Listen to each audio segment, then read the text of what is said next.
চিজিছ কিটচেনৰ আন এটি ভিডিঅ'লৈ আপোনালোকক সকলোকে স্বাগতম। আজি যিহেতু মহাশিৱৰাত্ৰি, আমি যাবলৈ ওলাইছোঁ গৰখীয়া দৌললৈ। গৰখীয়া দৌলৰ নাম নিশ্চয় বহুতে শুনিছে, যথেষ্ট মহিমা আছে বুলি ভবা হয় তাত। তাৰ লগত এটা কাহিনী জড়িত হৈ আছে।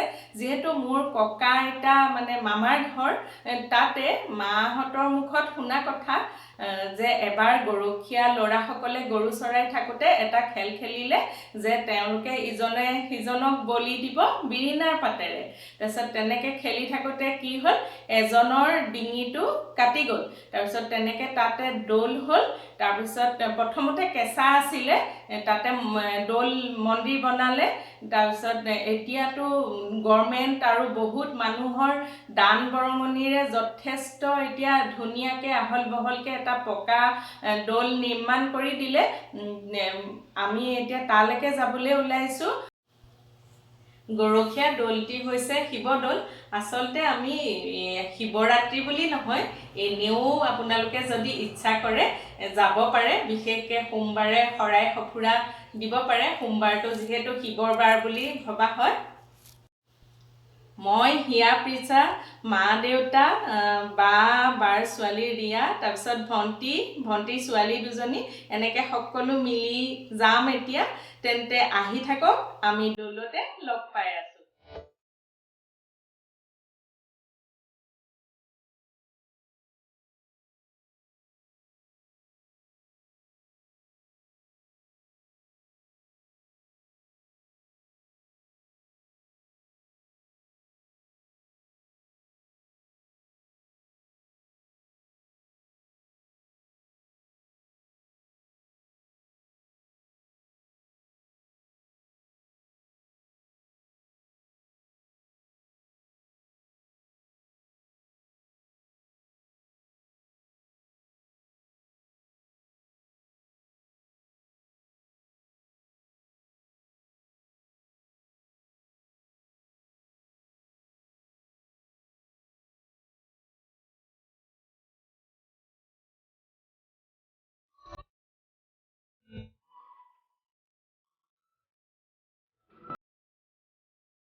এয়া তাৰ পৰা আহি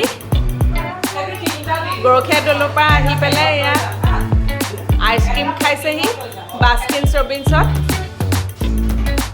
চাওঁ কি খাইছে গোটেইকেইজনী এফালে চাওঁ এবাৰ লিচা কাজবি খাইছে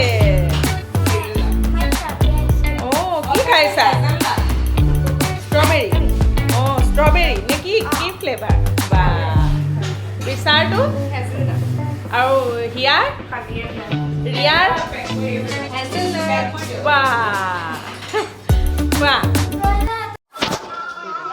এয়া কিনি ল'লোঁ ভাঙৰ লাডু ঘৰত খাবগৈ লাগিব তো আজিৰ ভিডিঅ'টো ইমানতে সামৰিছোঁ চাই যদি ভাল পালে লাইক কৰিব কমেণ্ট কৰিব আৰু যিসকল নতুন ভিউৱাৰ্ছ আছে তেওঁলোকে প্লিজ চেনেলটো ছাবস্ক্ৰাইব কৰি থ'ব তেতিয়াহে মোৰ উৎসাহ হ'ব নেক্সট আকৌ ভিডিঅ' দিবলৈ মহাদেৱে যেন সকলোৰে জীৱনলৈ সুখ শান্তি কঢ়িয়াই আনক ভিডিঅ'টো চোৱাৰ বাবে বহুত বহুত ধন্যবাদ।